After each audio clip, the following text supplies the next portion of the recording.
I see it. All right, so this is for pophorror.com and also for my puny little podcast. So I guess introduce yourself in this movie you've done some work for. My name's Paul Leonard-Morgan, and I composed the music for Pretty Lethal, which came out on Amazon last night. Ballerina slasher movie. Uma Thurman, Maddie Ziegler, Lana Condor, lots of people. Iris Apatow. Yes, I enjoyed it. So, what was it like to blend the action and dance, and how did that dual element shape your approach to the score? Like, was there a real dance component that was a part of the score for you? So much fun. I mean, it's just completely. The film is batshit crazy. Um, someone described it earlier on as From Dusk Till Dawn, but without the vampires, Oh, and with sure. with killer ballerinas instead. Um, yeah, so I mean, it's obviously about five five girl ballerinas who gradually get better and better. You got to work together as a team. It's about girl power. But I think so many movies are very patronizing towards girl power, whereas this is just badassery. Yeah, and they start getting better. They're slashing people with blades on their ballet shoes, so it's not your typical kind of ballerina movie. Yeah. But the dance is integral to the music, to the score. There are kind of three boss fight sequences in this, and every single moment, whether they're hitting someone with their fist or whether they're hitting someone in the balls with their with their ballet shoes, every single moment is punctuated by the orchestra or electric guitar or a rock drama or any of those moments. And the movie does have Uma Thurman. Who else is in the cast for the people out there to know? Well, I Um, mean, what's quite funny is like Uma Thurman's in it, so I'm kind of yeah. there. When you score movies, you have Bradley Cooper looking down at you in your studio, or you have whoever. So you have Uma Thurman. I kind of go like, "This is pretty cool." And my daughter came in, who's 13, and she goes, "Wow, what's she doing on your movie?" And I was like, "Oh, yeah, she's pretty cool, isn't she?" She wasn't talking about Uma. She was talking about Maddie Ziegler, and she knew Maddie Ziegler, who had been in Dance Mums years Okay. ago. Which is a iconic TV series that all the kids love. And Zoe, my daughter, had literally grown up with her. So kind of watching her as she grew up, and she's a bloody good dancer. So suddenly she's there starring, say Iris Apatow, Lana Condor, all these people, Avantika, who it's like the new generation almost. And when we were on stage at South by Southwest, what I thought was interesting was Uma gave a fantastic speech about how the age that they are, early 20s, whatever, is the age that Uma was when she started. And she said, she really had to fight as a woman actor to get either roles or to be taken seriously. And she says, what's fantastic for her is seeing these badass girls on stage, all five of them, who are now completely bonded as friends. But it's like a new generation coming through, and it is a case of can do. Yeah, and the characters didn't. I mean, this isn't that much of a spoiler. The characters didn't all perfectly get along toward the beginning of the movie, but they're kind of forced to do that, and that's kind of like what happens in a lot of real life scenarios. You know. Yeah, and I think and Vicky Jewson, who's the director, when she first approached me about this film, she sent me it, and I kind of watched 10 minutes, and then watched another 10 minutes, and another 10 minutes, another 10 minutes. I mean, I loved it, but I think what was unusual about it was I had such a vision for what I wanted to do for the score straight off, and I was at Skywalker Ranch recording another film, and I just had a quick chat with Vicky. I said, "Look, I'll call you when I get back to LA." But I just want you to know I know what I want to do with this film. And we had a quick chat, and it was bonkers because I was just like, this is a punk rock band meets cyberpunk electronica meets full on orchestra. And you're going to gradually get more and more crazy as the score goes on. But if you make the score crazy to begin with, then people just it's just weird. You've got to get their trust as you go along with music, the same as you have to with a story.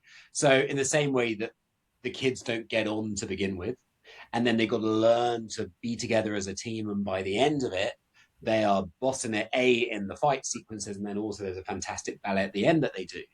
And kind of with the music, I said to Vicky, it's quite the same. You've got to earn the trust. You've got to earn the trust of the audience, that you don't just go in with this crazy ass score to begin with, but it's a bit of orchestra to begin with, and then a bit of synths to begin with. And then suddenly the first fight sequence comes and everything's coming on. There's guitar throbbing through. There's a rock drummer going on. There's electric bass. There's a bunch of synths underneath it. And there's orchestra playing some absolutely mental stuff.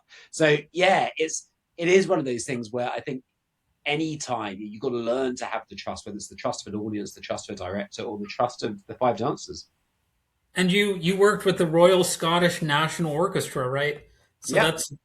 that's a not something that every musician gets to do, I suppose, or So composer.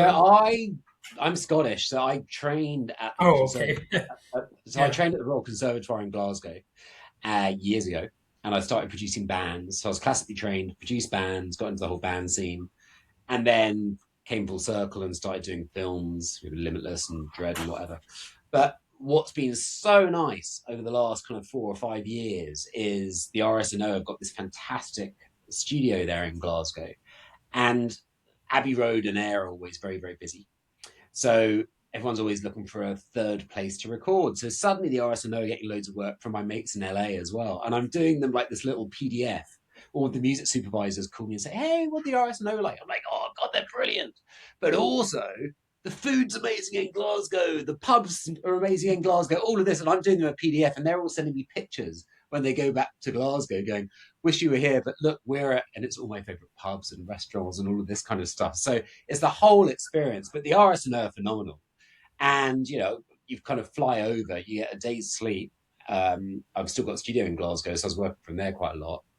And yeah, and then just started recording them. We had a great time, and they're fantastic musicians. They got a beautiful studio. Oh, that's cool. And when you had the ballet parts of the scene, did or the movie scenes, did you incorporate the elements of the choreography into the score? Like, how did you do that? So What was your? it's twofold. There are, say, three fight sequences, and the whole concept was that, look, they're going to get to the end, and when they are finally working together as five, because they need to escape being massacred, then they're dancing to the dance of the Sugar Plum Fairy, Waltz of the Flowers. So it's very classical. But leading up to that in the different fight sequences, as I say, it was literally, we had a live band playing with a live orchestra with all my synths, and it was so choreographed, and I was really doing it to every single beat. So every kick that got, you'll see. So I haven't scored a film like this before, where you've really got to get every single beat. But I think what was quite funny is you're going diddle diddle diddle diddle on the electric guitar, or Ross, my guitarist, is, and then the next moment you got to, and all the ballet dancers all kind of jump up in the air. So you suddenly got like an orchestral flourish, and then you've got kind of the hardcore kind of Moog keyboards. I've got kind of, so it's this really nice contrast between it, but it's bloody hard to do. Whereas the last sequence of the entire film is basically a 2 minute ballet. The film's finished, the girls are saved, without too many spoilers, and they get to this dance competition which they've been training for. So I can't think of another film where you get to write a 2 minute ballet and they are literally performing to my music. I mean, it's just amazing. Yeah, yeah. That would be quite an interesting experience, right? And did you how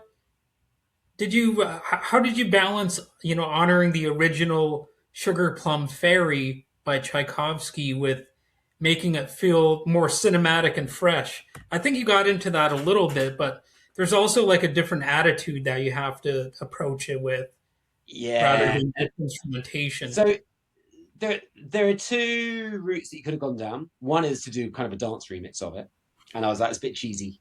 Don't want to do that. But so we had to re-record it anyway because they had a version that they couldn't use. So I had to do a version of it with click track, which of course classical music you don't use click tracks to conduct. So it's literally having to beat match every single part of this recording that they choreographed it to, because they'd filmed it all to this thing. So I'm trying to replicate this, but then it gave us this opportunity. So as I say, so for little flourishes, like when Uma, her character's Deborah, she's about to hit a detonator and press for example, that you can suddenly get a kind of thing, little moments like that without being too cartoony. It's just little flourishes that you could give to this. I had to go and study the Tchaikovsky scores to find out exactly how I'd orchestrated it, and then go and kind of copy that, but also do my own beast on it. So yeah. And I think when it comes to Pretty Lethal, obviously it's a play on words with the pretty ballerinas and stuff like that. So was there a was there sort of ballerina, like, did you study ballerina culture at all in creating the It's a really, score or anything like it's a that? really, it's a really good question. We all got confused because the film actually used to be called Ballerina Overdrive. So on all the Yeah. scores that you see from the recording sessions, it all says Ballerina Overdrive. But like, it's the same film. It's just my background. The only job, inverted commas, that I've ever had was playing piano in a dance school when I was Ah, 18, 19, and studying at the conservatoire in Glasgow. So I'd be basically playing everything as ballet or tap music. So I played that for kind of 3, 4 years while I was getting into getting some films and getting some band stuff and everything. And then that's pretty much my history with dance until about 2.5 years ago. And it's been so busy with soundtracks and bands and games that it was just like film soundtracks and game soundtracks. I needed a month off just to try and rediscover my, sounds stupid, but like sometimes you just got to rediscover your style. It's like, what is sure. it? Rather than everything sounding the same, it's like you've got to try and get inspiration for yourself to rediscover yourself as an artist. So I took a month off. I wrote an album called Etudes for Piano and Cello. We went and premiered it at East West Studios in LA, which is awesome. Had about 200-300 people come along to it. But that album, which was just for me, with this amazing cellist Suvi, uh, basically led to this film, because when Vicky then phoned up and said, "Hey, I love all your electronic stuff," I was like, "Well, that's cool."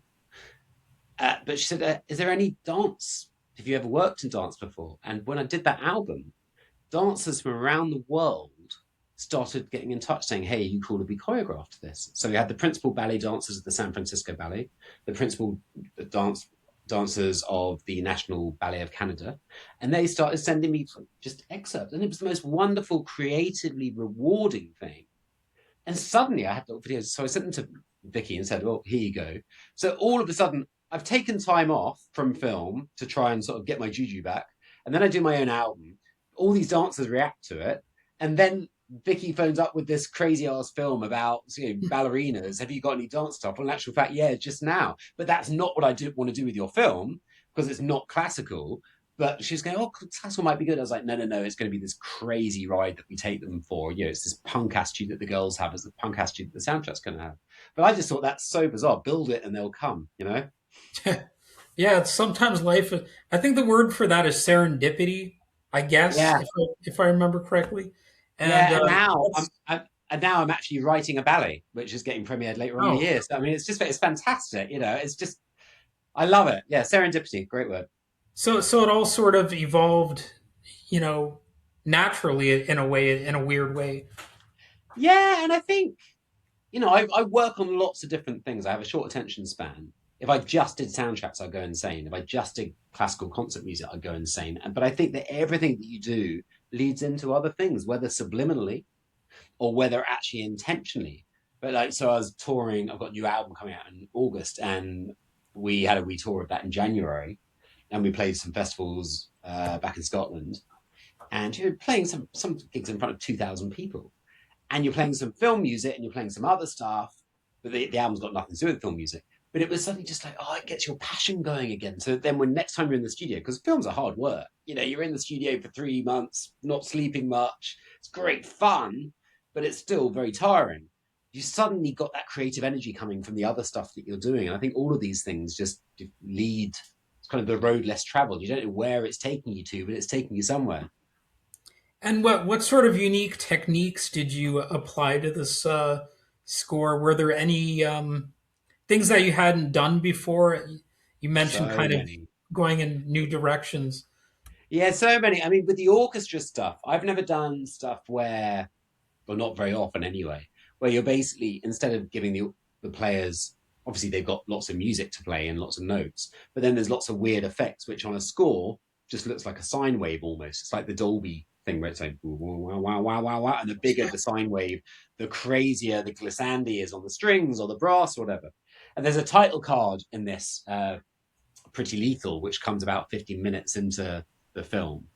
Devora slams the doors, there's been a chase sequence, and then you just get this title card. And it's literally 7 seconds of the orchestra going, boom. And at the same time, I've then got all my weird electronica going, and it sounds utterly bizarre. But when you put it all together, I mean, again, it's to introduce the fact that we've just had a crazy fight sequence. People have been shot.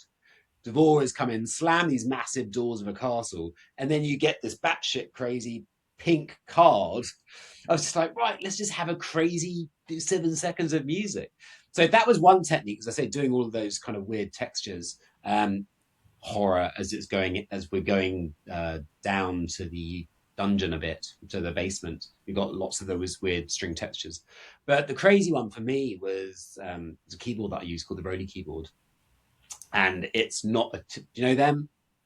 What's that? Do you know the Roly keyboards? Not familiar with those. Okay, so the Roly keyboard is, where is it? Oh, here it is. It's on the other side of the studio. Hang on. Here you go. This is a Roly keyboard. So okay. A normal piano, obviously, if I hold it the right way up, a normal piano, you got da da da da da, the semitones, yeah?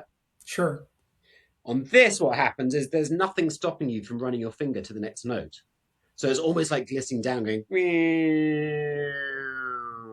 so wherever your finger is. And if you go up, the velocity gets louder. And if you go down, the velocity gets softer. So you can still play the same note, but it's getting louder and softer. So it's kind of enables you to play, you can play normal chords on it, but it's more like having an electronic kind of vibe going. And I was trying to come up with a sound, like a celeste sound. It's about ballet. But I was like, oh, God, yeah, that's been done so many times. Hey, here's some dancers. Let's have the celeste. And if the whole idea was that it was a contrast between sounds in this. So I created a celeste sound, started playing it on that. And then again, instead of having a celeste going, doo-doo, it goes, and you can just move your finger ever so slightly off and it detunes it. So you've got a down, down, down. And suddenly I came up with these bass sounds because my fingers were on this. It's like detuned Celeste by 2 octaves. Oh, that's kind of cool and creepy. And I suddenly came up with this theme, and that's really how it came about. It was a Celeste theme, but it was played 2 octaves lower on this weird thing. And so I suddenly picked up like a saw and a bow and started playing the theme on that, kind of, you're bending the saw. And all of a sudden it had all these weird sounds, but I was safe in the knowledge that I knew I had days and days and days of orchestra recording to go underneath this. So it was the crazy motifs that I was doing on these kind of things, the saw, the whistling, the harmonica, the detune violin. That's the kind of stuff that puts you on edge as you're going into this castle. So I really liked it, doing stuff like that. All right. So there's musical saw involved in this score. That's pretty cool. Oh, yeah, baby. So if you want to put that down, that's a heavy beast. Yeah, again, yeah, and I can't play. I think the joyful thing is it's unprofessional. I can't play them in a mastered way. I've got grade 8 violin. I've got grade 8. Oh, I don't know what you call it over here, but I'm accomplished in violin. I'm accomplished in piano. I'm never going to be a soloist, right? So it does mean, though, that I've got better at just picking stuff up and then mucking around with them on the computer afterwards. So yeah, like you're holding the saw there. I've seen people do it. Went onto YouTube a bit, learned how to do it. Just basically copied it. Took my violin's bow, and you're just going that on the saw, kind of. And so then I managed after about take 7,643 to kind of do a bit of. I had the motif that I'd already played, which is this for Devora, the do do do do do do do do, which is this motif that comes back over and over again. And then, yeah, I managed to kind of go on the saw and you're kind of bending it. And then, say, next take took another half hour to go, and then you kind of match it all together, put on a bunch of reverb, and it's like, oh, that sounds haunting. It's always impressive when people can master things like a musical saw or... I haven't mastered the musical saw. Yeah. I've played it, but I've definitely not mastered it. There's like Clara Rockmore, she can play full compositions on... Or I don't think she's alive anymore, but she did play like classical music on the theremin, and things Yeah. like that. So that's always impressive, and it's always Yeah. fun when that's a part of the score or a Well, that's song or something like well, that. I think that's it. There's twofold, isn't it? Because one is you can play that stuff on the theremin, you can do that, and it's cool to watch. I don't know how you can make a living from that. But then there's the other A side, select which few is can, a select few. right, yeah. But using those techniques, I think. I mean, I was talking to someone the other day about AI. I've never even opened up ChatGPT. My kids have, but it's got to the stage where you can do anything. Right? We all have these wonderful tools at our disposal. I'm pointing to my computers, but we have these wonderful tools at our disposal. But because we now have so many tools, it can almost become analogous. Everything sounds the same, or Sure, everything's created from the same form. Whereas if you just pick up a guitar like you were playing before I came on with you, if you pick up a guitar, pick up a violin, it doesn't matter how good you are, it introduces air to the soundtrack. It introduces humanity to it. Now, it can be sure, crap and you can detune it and play it badly, but it's suddenly bringing a texture to it which you're not going to get from in the box. And that's what I'm saying, like getting the full orchestra for how many days in Glasgow, getting the punk band in, all of these players. You've got this beautiful solo violin up the top, which you're never going to do on this. But you've then got that combined with electronica, combined with this fantastic orchestra doing crazy stuff. You're never going to be able to recreate that with AI because it's what's going on in your head to begin with, going, sure. I want to try this, I want to try that. Isn't you can't predict that until you get on stage and start conducting the players. Sure, it's like the difference between a simulation and the real thing. Like Yeah, and you're saying a simulation. Try and explain to the producers it's like what's going on in your head. It's going to be fine. There's going to be a saw with a detuned violin and a whistle and a this and a hammered dulcimer, but then we're going to be a punk band and then there's an orchestra, but the orchestra is also going to do this really weird stuff. And thanks, give me the money to go and do it. And yeah, it takes. I was thinking about this the other day. It takes a big level of trust from your team sure, to, to actually do that. So kudos to them because they backed me to the absolute hilt. And it's been so lovely. Yeah, because the film's been out for a day. I got over 1,000 requests for the ballet for the last 2 minute piece this morning when I came in. It's like, this is insane. It's been out literally a day, and people are reacting to the music in such a way already. That's all you can ask for as an artist. well, all right. It's been a little over 22 minutes. Is there anything else you would like to add here? No, no, I'm good. All right. Well, it was nice to meet you. I think Anyway, this movie is a pretty successful one, and I don't know if there's sequel potential. Maybe there could be. has I don't know. everyone been killed off yet? I don't know.